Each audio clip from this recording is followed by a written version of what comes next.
Who are the 6 hardest players to rank in your Dynasty leagues? We'll tell you who they are next.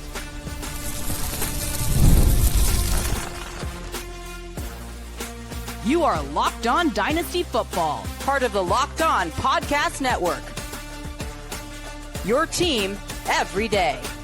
Here are your hosts, Marcus Mosher and Kate Magdziuk. Welcome back to the Locked On Dynasty Football Podcast, part of the Locked On Podcast Network, your team every day. We'd like to thank you for making us your first listen of the day. Today's episode is brought to you by Game Time. Download the Game Time app, create an account, and use promo code LOCKEDONNFL for $20 off your first purchase. Welcome back. I am your host, Marcus Mosher. You can follow me on Twitter at Marcus_Mosher. Joining me today, as always, is Kate Magdziuk. You've seen her on Pro Football Focus and Yahoo. You can follow her on X, Twitter, whatever you guys want to call it now, at Kate Magdziuk. And on today's show, we're going to talk about the 6 players that are the hardest to rank in our Dynasty leagues and the hardest to value. And Kate, let's start at the wide receiver position. I want to talk about Chris Olave, who we both really liked coming out of Ohio State, but why is he so difficult to rank right now? He is super challenging to rank for a multitude of reasons. Now, Chris Olave, I'm not necessarily talking about the receiver. Like you mentioned, we love Chris Olave. He's only 24 years old. He's got, 1,000 plus receiving yards in each of his first 2 seasons. Obviously, his third NFL season was derailed by, a slew of concussions. He missed 9 games over the course of the 2024 season. But I do have some big concerns about specifically that concussion history. We've seen his yards per reception average drop year over year over his time in the league, despite seeing an increase in his catch rate. We don't really have an answer at quarterback. I don't think the Saints have a ton of answers on offense in general. I'm looking at Chris Olave and I'm saying, okay, the wide receiver I love, but the health situation really scares me. The situation at quarterback really scares me because, again, this is a guy who, despite having those 2 back-to-back 1,000 plus receiving yard seasons, 4 touchdowns, 5 touchdowns, I think his ceiling's fairly capped from a fantasy standpoint as long as they don't have an answer there. Like, I get the upside with Chris Olave, but I'm also struggling with this evaluation from a long-term dynasty perspective. In terms of talent, like if there was no injury history, I think we'd be ranking Olave right in the same range as his 2 teammates at Ohio State, Jackson Smith and Jigba and Garrett Wilson. That's wide receiver 13, wide receiver 14. He was incredibly productive with those guys. He was productive in the NFL. He's 24, as you mentioned, so incredibly young. I think you're looking at somebody who is easily a top 15 dynasty receiver, but the concussion history is terrifying. And I think that's always going to be in the back of our minds when we're ranking him, that, one hit and we might not see him for the rest of the year. So where do you value Chris Olave? Is it as a, low-end wide receiver 2? Is it a high-end wide receiver 3? Olave is one of my favorite players in the league, Kate. So I'm with you. But I keep looking at some of the names that are being ranked behind him, like DJ Moore, Jordan Addison, DK Metcalf. You get into some of the rookies like Luther Burden, Emeka Buke, George Pickens, Matthew Golden. Pickens, obviously not a rookie, but I would just rather have all of those guys than Olave because I'm scared to death to what might happen with Chris Olave over the next couple of years.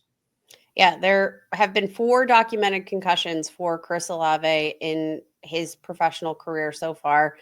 And 2 of them here just in the past, 2 seasons or in the past season. So that is objectively concerning. And then I was also kind of curious because it does feel like, again, for the talent, there's been a big mismatch in terms of like fantasy production and what we're getting from Chris Olave.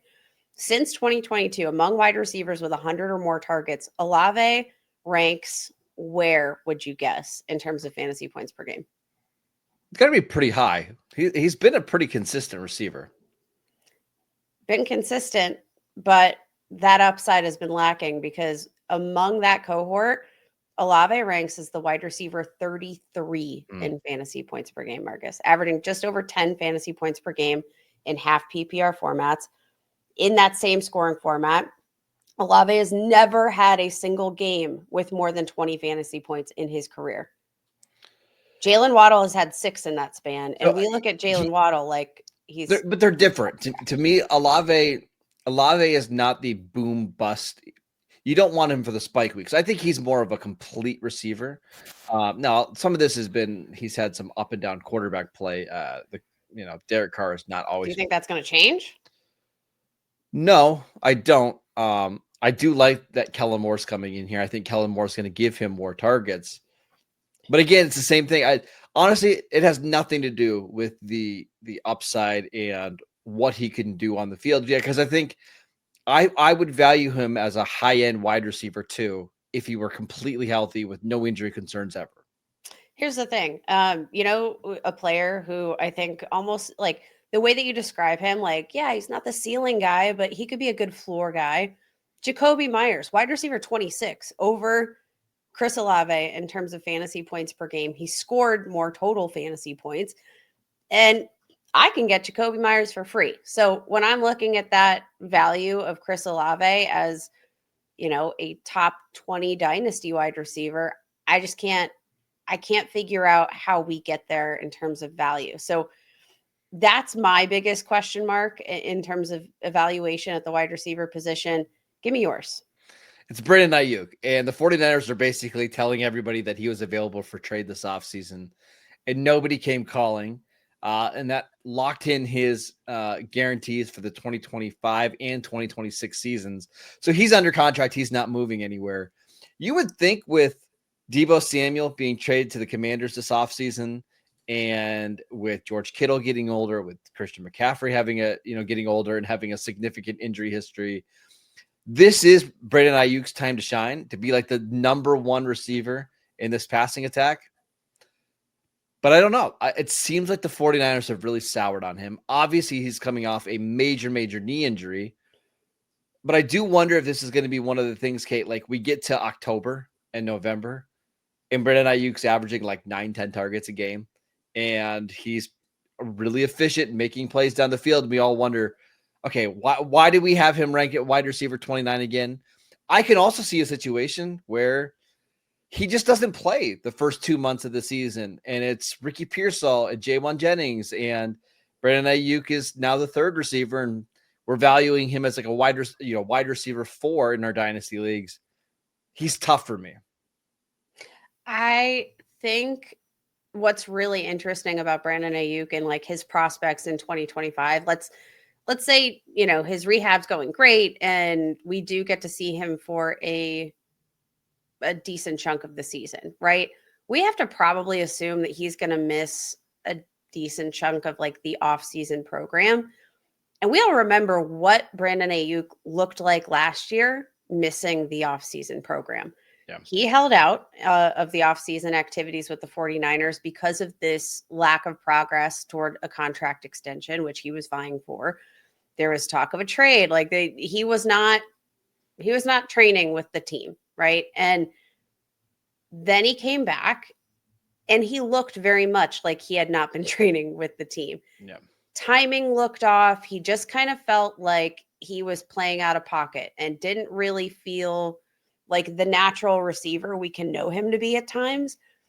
Everything just looked really difficult for Brandon Aiyuk last year. And I don't think that's going to change much in 2025 should he miss all that time. So if you love Brandon Aiyuk and you love the player,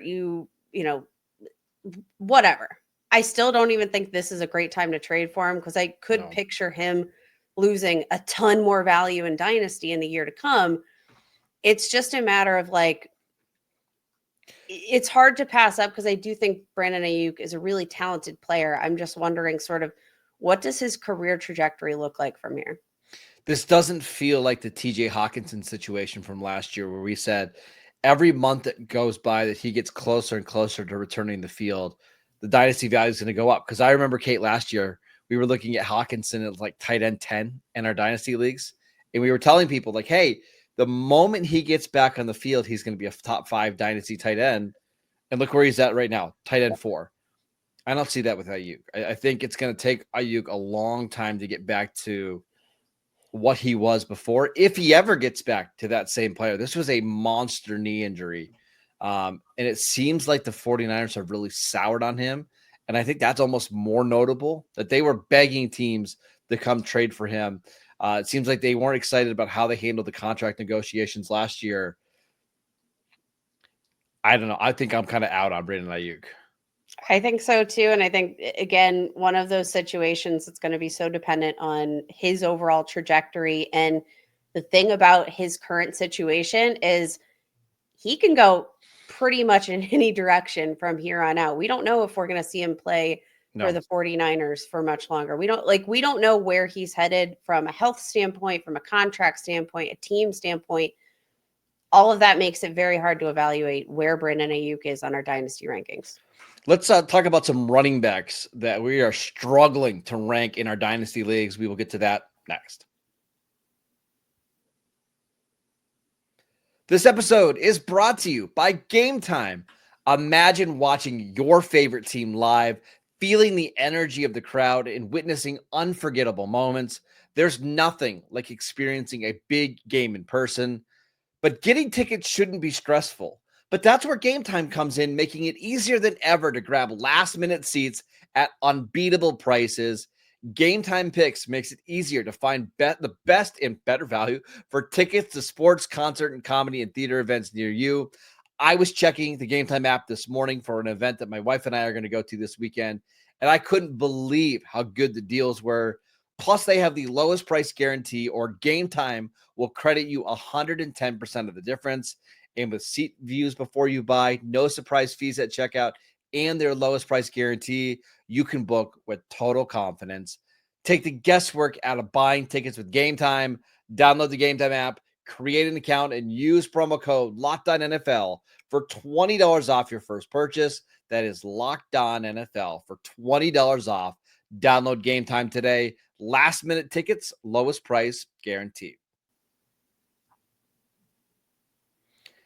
Welcome back to the Locked On Dynasty Football Podcast. We'd like to thank you for making us your first listen of the day. We are discussing 6 players that we are struggling to rank in our Dynasty leagues. And Kate, let's talk about Kenneth Walker, who is a running back that I really like, 24 years old.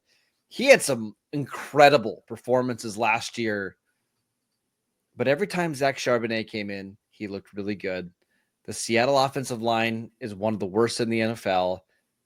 There's been some rumors. There's been some Kenneth Walker trade talks. He's RB16 right now, and his talent suggests that he should be ranked much, much higher than that. But I'm struggling where to put him. I think that's absolutely fair. And when you look at his overall upside, it's a really easy top 10 ranking. And he has, for the most part, been kind of hovering around that top 10 mark. This is only recently that we're starting to see some of that value fall. I do think in a big way, it's in part due to the presence of Zach Charbonnet. We have a new offensive coordinator who's going to have the opportunity to evaluate 2 of these running backs who are very different. We can consider Zach Charbonnet more of the bruiser, Kenneth Walker more of the explosive playmaker with home run hitting ability. They complement each other really well, but that does put a cap, generally speaking, on what we're going to see. Kenneth Walker, I think, especially in 2024, we saw him utilized just a little bit more in the passing game, which was great for his upside for fantasy. But again, with the trade question marks, and again, if you're, a team looking for a playmaker like Kenneth Walker, and that if I trade for this player now, I'd be willing to give him that second contract. We don't know where he's headed. And the range of outcomes becomes that much wider for a guy that I do think has a ton of upside. So that's where I struggle, is with the unknowns versus the guy that I know can single-handedly win me a week with upside alone. I think for me, I'm valuing him the same way I do. Okay, let me give you a rookie example. Quinshad Judkins is RB17. He's 3 years younger. Would you rather have Walker or Judkins moving forward? I think I'd take Walker I think he's just a better player, right? Yeah, I think he's the more physically gifted and special player. Yeah. I almost feel like Kenneth Walker is like in a tier of his own with some players, because you look at some of the names above him, like Kyron Williams, James Cook, and Josh Jacobs. I think all those guys are in much more stable situations on Mhm. better offenses. But then you look at some of the running backs below Kenneth Walker, and it's like Tyrone Tracy, Chuba Hubbard, Alvin Kamara, and he's just so much better than those guys, right? So I feel like he is one of these guys where I don't know whether I should be aggressive to try to go trade for him. Should I be moving off of him in the leagues that I already have? I simply don't know. And when you look again, some of the names you mentioned, like let's say a Bucky Irving, who's all the way up to RB6 in the latest batch of Dynasty ADP, Kyron Williams, Christian McCaffrey at this point in his career, Josh Jacobs. I just think, pound for pound, Kenneth Walker is the more physically gifted running back. And that should yield upside, which I think is why I do have this itch in the back of my brain to keep moving him up. But I don't know, with these question marks, with the, uncertainties about his future, like how does he fit into, this new scheme in Seattle with That's part of me wants him to get traded, honestly. And we've heard some rumblings that he might be dealt. I wonder if that's the best situation. Get traded to a team, sign a 3-year contract, and get some stability, because this kind of nonsense of, hey, we've got 2 good running backs and we don't know what the style of our offense is going to be. And now it's a Clint Kubiak style offense. So I don't know. I guess I'm just waiting until we get some more information here.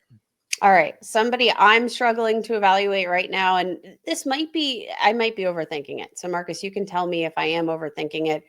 I'm struggling to evaluate Jonathan Brooks, running back for the Carolina Panthers, who was our RB1 just last season in that draft class, was definitely the most complete player from a skill set standpoint. And unfortunately was coming off a torn ACL, which, lowered his draft stock, which, lowered his outlook for his rookie season. And then unfortunately suffers another ACL tear on top of that. So he's tumbling down the dynasty rankings, RB53 right now. That is behind players like Rashad White, Blake Corum, Isaac Guerrero, Jalen Wright, some rookie running backs, Devin Neal, RJ Harvey. Like, it feels like that could be an intriguing spot, but I need to know from like a historical NFL standpoint, what does the outlook look like for Jonathan Brooks in terms of his career? Because we know the talent is there,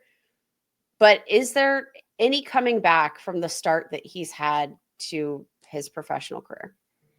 It's not great. Now, the advantage for Jonathan Brooks is that he's still so young. He's only 21 years old. So if you're that young, your odds of coming back are way better than, let's say, you're 24, 25 years old, right? So yeah, in that case, I do think he's got a chance. But we talked about dynasty cloggers on yesterday's podcast, and I think he's a perfect example of a dynasty clogger, because if you're in a league that doesn't have an IR spot and you can't stash him in IR all year, or if you're in a short bench league, he's almost useless to us, because we know he's going to miss the entire 2025 season. Who knows what he looks like in 2026? They've signed Chuba Hubbard to a contract extension. They brought in Rico Dowdle this offseason. Even if Brooks were to be 100% healthy going into 2026, you know that Hubbard's going to be there, and it's pretty likely that they're going to want to make sure they don't overwork Jonathan Brooks coming off back-to-back torn ACL. So the odds of him ever being somebody that you feel comfortable playing in your lineups pretty low, and you might have to wait 2 or 3 years for that. I think there's a good chance that Jonathan Brooks could make it back from the injury and become a useful NFL player, but not a dynasty asset for us. So I understand the appeal at RB53. He's so cheap. I would just much rather take a shot on guys that are actually playing right now. What if you're in the middle of like a massive multi-year rebuild? Does that change it? I mean, a little bit, because he is like the perfect guy to trade for to make sure that you're tanking. But at the same time, I just wonder if it's even worth a squeeze. Like, what is the most likely outcome here is that he ends up becoming like a 10 to 12 touch player back in a committee. It's just not worth investing all that time in a player that's only going to get 10 touches a game. Fair. Yeah, it's hard. I feel terrible for Jonathan Brooks because it's such a gnarly injury, and to do it in back-to-back years has got to be soul-crushing. But unfortunately, I think that's somebody that we just kind of forget about for dynasty purposes until further notice. Okay, let's talk about some tight ends that we are struggling to rank right now. We will get to Dalton Kincaid and David Njoku next.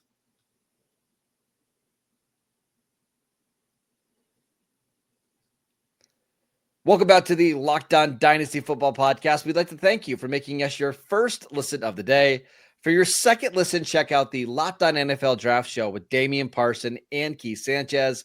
Now that the season is over, get the latest draft rankings, rumors, and news every day, and find Locked On NFL Draft on YouTube or wherever you listen to your podcasts.